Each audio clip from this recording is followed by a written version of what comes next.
À l'Argus, le 3008, on a adoré. Alors, quand Peugeot lance son nouveau 5008, une sorte de 3008 rallongé capable d'embarquer 7 passagers, on imagine forcément qu'il sera encore plus séduisant que son petit frère. Alors, vrai ou faux ?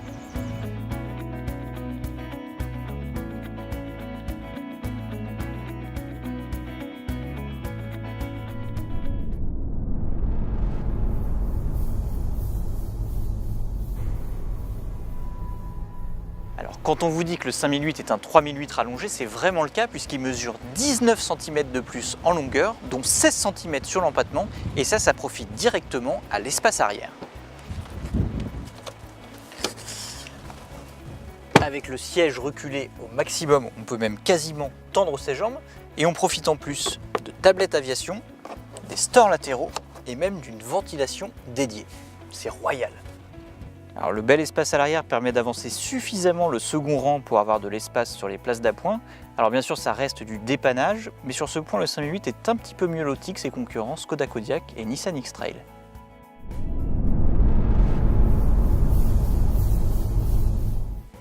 Et le 5008 est encore plus modulable que son petit frère 3008 puisqu'il embarque 5 sièges indépendants qui sont tous rabattables bien à plat, et le siège avant est lui aussi repliable pour pouvoir embarquer des objets jusqu'à 3,20 m de long.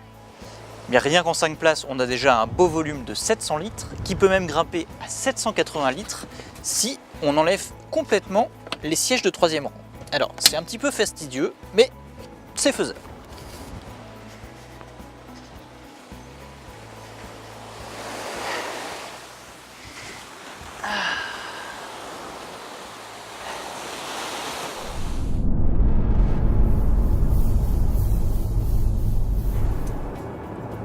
Malgré son gabarit supérieur, le 5008 pèse seulement entre 50 et 60 kg de plus que le 3008.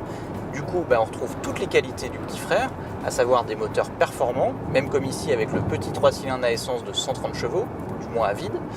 On retrouve aussi une tenue de route très efficace en virage et une agilité vraiment étonnante pour une voiture de cette taille, qui est d'ailleurs toujours servie par ce volant tout petit.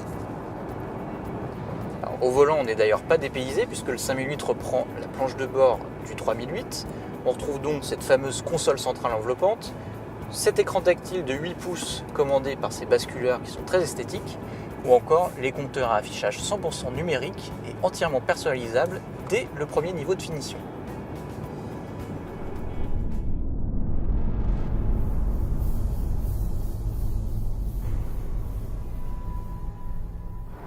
Par rapport au 3008, le 5008 embarque une suspension arrière affermie de 15%. Alors ça permet à la voiture d'être mieux tenue sur les bosses quand on roule à 4, 5 voire 7 passagers. Le revers de la médaille, c'est que quand on roule seul, la voiture est un petit peu moins confortable. Alors si vous ne voyagez pas en famille au quotidien, il ne faudra pas hésiter à pratiquer le covoiturage.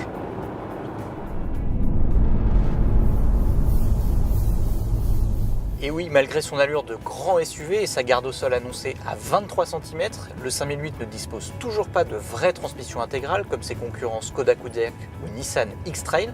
Alors il faudra se contenter du fameux système Grip Control en option qui se compose d'un anti-patinage intelligent à 5 modes et de pneus M+S.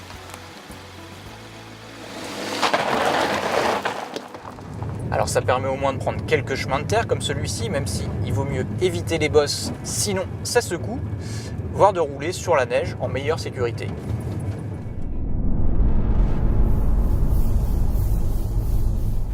Et oui, on s'en doute, le 5008 est vendu plus cher que le 3008. Le surcoût peut atteindre jusqu'à 2000 € sur les finitions hautes.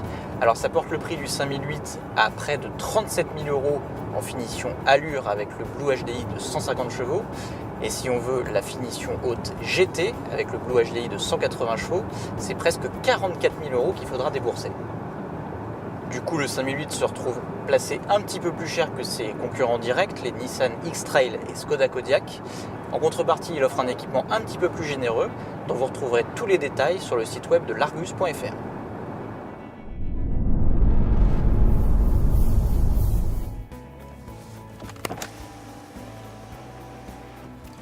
Alors, 5008 ou 3008 ? Eh bien disons que si vous avez besoin d'un coffre immense ou de 7 places occasionnellement, il faudra bien sûr privilégier le 5008. Maintenant, s'il ne s'agit pas de l'usage principal de la voiture, on peut très bien rester sur le 3008 qui se montre un petit peu plus dynamique à conduire, encore plus confortable et un petit peu plus agréable à regarder. Et avec les 2000 € d'économiser, vous pourrez toujours vous offrir la petite patinette e-Kick qui est vendue 1500 € en accessoires. C'est une petite patinette à assistance électrique qui se recharge sur son support dans le coffre. Et d'ailleurs, je vais tout de suite aller en faire un petit tour.